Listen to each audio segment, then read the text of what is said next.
राज्याच्या नमो शेतकरी महासन्मान निधी योजनेअंतर्गत सुमारे 2000 कोटी रुपयांची रक्कम 93 लाखांपेक्षा अधिक शेतकऱ्यांच्या खात्यात आज जमा होणार आहे। शेतकऱ्यांच्या खात्यामध्ये जवळपास 1892 कोटी आणि 61 लाख 1892 कोटी आणि 61 लाख रुपये हे आपण आज जमा केलेले आहेत। राज्यातील सर्व शेतकरी बांधवांसाठी सर्वात मोठी आणि आनंदाची बातमी समोर आली आहे। राज्यातील सर्व शेतकरी बांधवांना सरकारने मोठा दिलासा दिलाय। आता थेट बँक खात्यात म्हणजे डायरेक्ट बेनिफिट ट्रान्सफरच्या माध्यमातून नमो शेतकरी योजनेचे 2000 रुपये, पीएम किसान योजनेचे 2000 आणि रखडलेल्या पीक विम्याचे 28,000 रुपये असे एकूण 32,000 रुपये एकत्रितपणे जमा होण्यास सुरुवात झाली आहे। जवळपास 30 ते 40% शेतकऱ्यांना हे पैसे मिळाले असून जे उरलेले जिल्हे आहेत तर त्यांना आज हे पैसे थेट डीबीटीच्या अंतर्गत मिळणार आहेत। त्यामुळे तुमचा जिल्हा या यादीमध्ये आहे का नाही हे नक्की पाहून घ्या, कारण की आज 32,000 रुपये थेट शेतकऱ्यांच्या खात्यात जमा होणार आहेत। त्यामुळे शेतकरी बांधवांनो, हा व्हिडिओ शेवटपर्यंत नक्की पहा, कारण आज तुमच्या खात्यामध्ये पैसे येणार की नाही हे या व्हिडिओच्या माध्यमातून स्पष्ट होणार आहे। शेतकरी बांधवांनो, काल दुपारी बँकांचं सर्व्हर अचानक डाऊन झालं होतं। विशेषतः state bank of India, bank of Maharashtra, bank of India आणि पोस्ट ऑफिस या बँकांचे सर्व्हर डाऊन असल्यामुळे काल पैशाच्या वितरणात मोठी अडचण निर्माण झाली होती। पण आता सरकारने उरलेल्या जिल्ह्यांसाठी आज जोरदार वितरण सुरू केलंय। ज्यांची केवायसी पूर्ण आहे त्यांना हे पैसे सर्वात आधी मिळत आहेत। शेतकरी बांधवांनो, आज तिसऱ्या टप्प्यामध्ये पैशाचं वितरण होणार आहे। आज एकूण 16 जिल्ह्यांमध्ये 3 टप्प्यात पैशाचं वाटप पूर्ण केले जाणार आहे। तुमचं गाव, तुमचा जिल्हा कोणत्या टप्प्यामध्ये आहे ते लक्ष देऊन व्हिडिओ अगदी शेवटपर्यंत पाहत राहा, जेणेकरून तुमचा जिल्हा यामध्ये आहे की नाही हे तुम्हाला समजेल। चला तर व्हिडिओ सुरू करूयात, परंतु त्याआधी जर तुम्ही आपल्या यूट्यूब चॅनलवर पहिल्यांदाच आले असाल, नवीन आले असाल तर चॅनलला नक्की सबस्क्राईब करून घ्या, जेणेकरून असेच महत्त्वाचे अपडेट्स तुम्हाला लवकरात लवकर पाहायला मिळतील। शेतकरी मित्रांनो, आता पहा पहिल्या टप्प्यामध्ये कोणकोणत्या जिल्ह्यात शेतकऱ्यांना हे पैसे वाटप होणार आहेत ते आपण जाणून घेऊयात। पहिला टप्पा सकाळी 10 ते दुपारी 2 वाजेपर्यंत वाटप करण्यामध्ये येणार आहे। या पहिल्या टप्प्यामध्ये 5 जिल्ह्यांचा समावेश आहे: वर्धा, यवतमाळ, वाशिम, अकोला आणि बुलढाणा। वर्धा जिल्ह्यातील आर्वी, कारंजा, सेलू, देवळी, हिंगणघाट, समुद्रपूर या तालुक्यामध्ये शेतकऱ्यांना थेट डीबीटीच्या अंतर्गत हे पैसे त्यांच्या बँक खात्यामध्ये मिळणार आहेत। त्यामुळे येथील शेतकऱ्यांसाठी अतिशय आनंदाची बातमी समोर आली आहे। त्यानंतर पहा, यवतमाळ जिल्ह्यातील दारवा, नेर, पुसद, उमरखेड, वणी, बाभुळगाव, पांढरकवडा, घाटंजी या तालुक्यामध्ये सुद्धा शेतकऱ्यांना थेट डीबीटीच्या अंतर्गत हे पैसे त्यांच्या बँक खात्यामध्ये मिळणार आहेत। त्यामुळे येथील शेतकऱ्यांसाठी सुद्धा अतिशय आनंदाची बातमी आहे। त्यानंतर पहा, वाशिम जिल्ह्यामधील मालेगाव, मंगळूरपीर, कारंजा, रिसोड, मानोरा या सर्व तालुक्यांमध्ये सुद्धा पैशाचं वितरण जोरदार होणार असून शेतकऱ्यांमध्ये अगदी आनंदाचं वातावरण पसरलंय। तसेच अकोला जिल्ह्यातील बार्शी, टाकळी, मूर्तिजापूर, पातूर, तेल्हारा, अकोट या तालुक्यांमध्ये शेतकऱ्यांना हे पैसे त्यांच्या बँक खात्यामध्ये मिळणार आहेत। त्यामुळे येथील शेतकऱ्यांसाठी सुद्धा अतिशय आनंदाची बातमी आहे। त्यानंतर आहे बुलढाणा हा जिल्हा। बुलढाणा जिल्ह्यातील खामगाव, चिखली, जळगाव, जामोद, मेहकर, लोणार आणि शेगाव या सर्व तालुक्यांमध्ये सुद्धा पैशाचं वितरण होणार असून शेतकऱ्यांमध्ये अगदी आनंदाचं वातावरण पसरलंय। त्यामुळे शेतकरी बांधवांनो, तुमच्यासाठी अतिशय आनंदाची बातमी आहे। शेतकरी मित्रांनो, जर तुमचा जिल्हा या पहिल्या टप्प्यामध्ये आलेला नसेल तर काळजी करू नका, कारण आज या 3 टप्प्यामध्ये पैशाचं वितरण होणार आहे। त्यामुळे आता दुसरा टप्पा आपण पाहणार आहोत, त्यामध्ये तुमचा जिल्हा असू शकतो। त्यामुळे व्हिडिओ अगदी शेवटपर्यंत पाहत चला। त्यानंतर शेतकरी मित्रांनो, पहा दुसऱ्या टप्प्यामध्ये कोणत्या जिल्ह्यांचा समावेश आहे हे आपण या ठिकाणी जाणून घेऊयात। तर बघा, दुसरा टप्पा दुपारी 3 ते संध्याकाळी 7 वाजेपर्यंत वाटप करण्यामध्ये येणार आहे। या टप्प्यामध्ये 3 जिल्ह्यांचा समावेश आहे: हिंगोली, अमरावती आणि लातूर।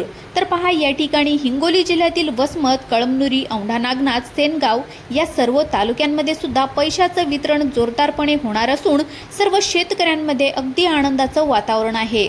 तसेच अमरावती जिल्ह्यातील अचलपूर, अंजनगाव, सुरजी, चांदूर बाजार, मोर्शी, वरुड, धामणगाव रेल्वे या तालुक्यामध्ये शेतकऱ्यांना थेट डीबीटीच्या अंतर्गत हे सर्व पैसे त्यांच्या बँक खात्यामध्ये येणार आहेत।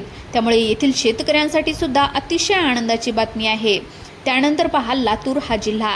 लातूर जिल्ह्यातील औसा, निलंगा, रेणापूर, चाकूर, जळकोट, शिरूर, अनंतपाळ आणि अहमदपूर या तालुक्यातील शेतकऱ्यांसाठी सुद्धा अतिशय आनंदाची बातमी आहे। या तालुक्यातील सर्व शेतकऱ्यांना पैशाचं वितरण त्यांच्या बँक खात्यात डीबीटीच्या अंतर्गत सोडण्यात येणार आहे। त्यामुळे शेतकरी बांधवांसाठी अतिशय आनंदाची बातमी आली आहे।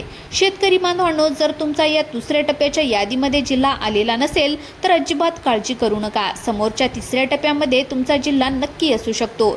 त्यामुळे व्हिडिओ फक्त 2 मिनिटं पहा, जेणेकरून तुम्हाला समजेल की तुमचा जिल्हा या तिसऱ्या टप्प्यामध्ये आहे की नाही। चला तर शेतकरी मित्रांनो, तिसऱ्या टप्प्यामध्ये कोणकोणते जिल्हे आहेत ते आपण आता या ठिकाणी पाहून घेऊयात। शेतकरी मित्रांनो, आता पहा, तिसरा टप्पा संध्याकाळी 7 ते रात्री 12 वाजेपर्यंत वाटप करण्यामध्ये येणार आहे। या टप्प्यामध्ये 6 जिल्हे आहेत। परभणी आहे, धाराशिव आहे, त्यानंतर बीड आहे, नांदेड आहे, जालना आणि छत्रपती संभाजीनगरचा काही भाग आहे।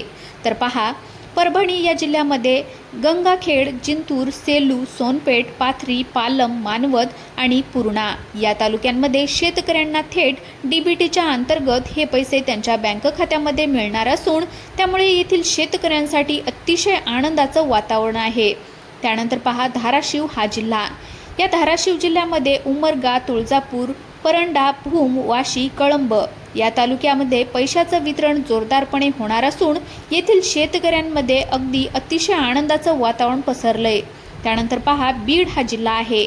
बीड जिल्ह्यातील आष्टी, पाटोदा, गेवराई, माजलगाव, केज, आंबेजोगाई, धारूर, शिरूर, कासार या तालुक्यातील शेतकऱ्यांसाठी सुद्धा अतिशय आनंदाची बातमी आहे।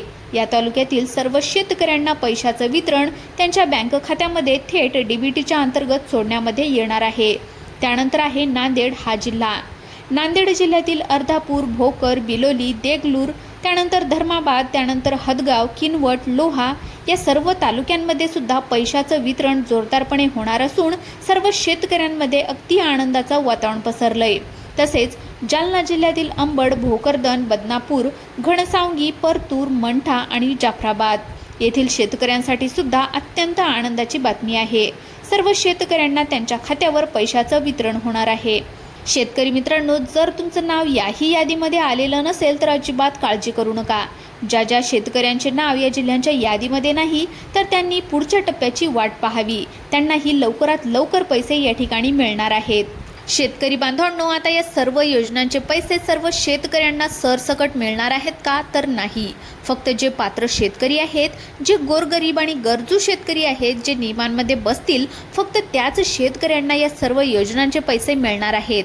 त्याचप्रमाणे काही शेतकरी असे आहेत की जे अपात्र असून सुद्धा या योजनांचा थेटपणे लाभ घेत होते। काही बोगस शेतकरी असे आहेत की जे दुसऱ्यांचे आधार कार्ड वापरून किंवा फसवणूक करून लाभ घेत होते। तर ते शेतकरी सरकारच्या माध्यमातून या ठिकाणी वगळण्यामध्ये येणार आहेत। तब्बल 16 ते 17 लाख शेतकरी अपात्र झाले आहेत।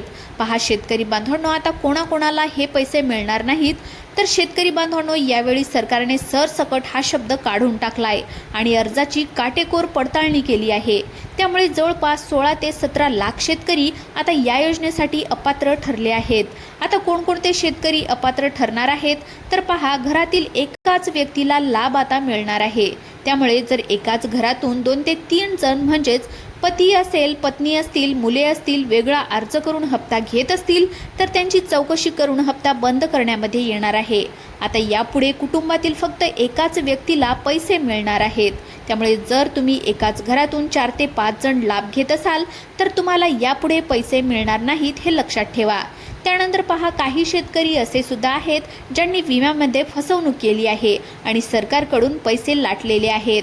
त्यामुळे आता गेल्या 5 वर्षाचा रखडलेला 28,000 रुपये पीक विमा फक्त त्यांनाच मिळेल ज्यांनी स्वतःच्या सातबाऱ्यावरील जमिनीचा विमा भरला आहे। ज्यांनी जास्त पैशांच्या लोभापायी गायरान, रस्ता किंवा कॅनल शेजारील जमिनींची नोंद केली होती। विशेषतः बीड, जालना भागामध्ये अशा प्रकारचे खूप जास्त प्रकार झाले होते।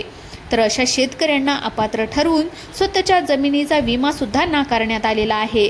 त्यामुळे शेतकऱ्यांना फसवणूक करून लाभ घेणाऱ्या शेतकऱ्यांना अपात्र केले जाणार आहे आणि त्यानंतर विमा सुद्धा मिळणार नाही, हे मात्र लक्षात ठेवा। शेतकरी मित्रांनो, आता पैसे मिळवण्यासाठी या 5 गोष्टी तुम्हाला करणे अत्यंत आवश्यक आहेत. जर यापैकी एक जरी गोष्ट तुम्ही केली नाही तर तुम्हाला हे पैसे मिळणार नाहीत. त्यामुळे जर तुम्हाला हे पैसे पाहिजे असतील तर तुमच्या खात्यामध्ये पैसे जमा होण्यासाठी खालील गोष्टी लवकरात लवकर तुम्हाला तपासून घ्याव्या लागणार आहेत. पहा, पहिले काम तुम्हाला कोणते करायचे आहे तर तुमचं आधार कार्ड बँक खात्याशी लिंक करून घ्यायचंय. त्यानंतर तुमच्या बँकेची ई-KYC प्रक्रिया पूर्ण केलेली असावी. जर तुम्ही ई-KYC केलेली नसेल तर तात्काळ करून घ्या. याशिवाय 1 रुपयाही तुमच्या खात्यामध्ये येणार नाही. त्यामुळे हे अतिशय आवश्यक आहे. त्यानंतर घरातील केवळ एकच व्यक्ती या योजनेचा लाभ घेत असावी. जर तुम्ही एकाच घरामध्ये 4-4 जण किंवा 5-5 जण लाभ घेत असाल, जसे की एकाच कुटुंबामध्ये आई वडील 2 मुले लाभ घेत असतील, तर अशा शेतकऱ्यांना 1ही रुपया या ठिकाणी मिळणार नाही. कुटुंबामध्ये फक्त एकच व्यक्ती लाभार्थी असावी. त्यामुळे कुटुंब प्रमुख जे आहे त्यांनीच या योजनेचा लाभ घ्यावा, नाहीतर सरसकट सर्वांनाच या योजनेतून काढून टाकण्यात येईल. ही गोष्ट मात्र लक्षात ठेवा. त्यानंतर सर्वात महत्त्वाची गोष्ट म्हणजे फक्त स्वतःच्या मालकीच्या जमिनीचाच विमा भरलेला असावा, तरच तुम्हाला हे विम्याचे पैसे मिळणार आहेत. जर तुमच्या मालकी हक्काची शेतजमीन आहे आणि तुम्ही विमा भरलेला असेल तरच तुम्हाला लाभ या ठिकाणी मिळणार आहे. त्यामुळे तुम्ही ही गोष्ट लक्षात ठेवा. त्यानंतर सर्वात महत्त्वाचे म्हणजे तुमच्या आधार कार्डची लिंक केलेला मोबाईल नंबर सुरू ठेवावा. शेतकरी बांधवांनो, अनेकदा आपल्या आधार कार्डशी लिंक असलेला मोबाईल नंबर हरवतो किंवा बंद पडतो, ज्यामुळे तुमचे पैसे थांबू शकतात, अडकू शकतात, पैसे बँकेमध्ये येत नाहीत. त्यामुळे तुमच्या आधार कार्डला जो मोबाईल नंबर लिंक आहे तो तुमच्याकडे असणे तसेच सुरू असणे सुद्धा अत्यंत आवश्यक आहे. त्यामुळे कोणत्याही योजनेचे तुमचे पैसे अडकणार नाहीत आणि थेट सर्वच्या सर्व पैसे तुमच्या बँक खात्यामध्ये जमा होतील. त्यामुळे तुमचा मोबाईल नंबर चालू ठेवण्याची खबरदारी घ्या. शेतकरी बांधवांनो, सरकारने स्पष्ट केले आहे की कोणत्याही पात्र शेतकऱ्यांवर अजिबात या ठिकाणी अन्याय होणार नाही. लवकरात लवकर सर्व योजनांचे पैसे तुमच्या खात्यामध्ये येतील. मित्रांनो, ही माहिती सूत्रांमार्फत देण्यात आली आहे.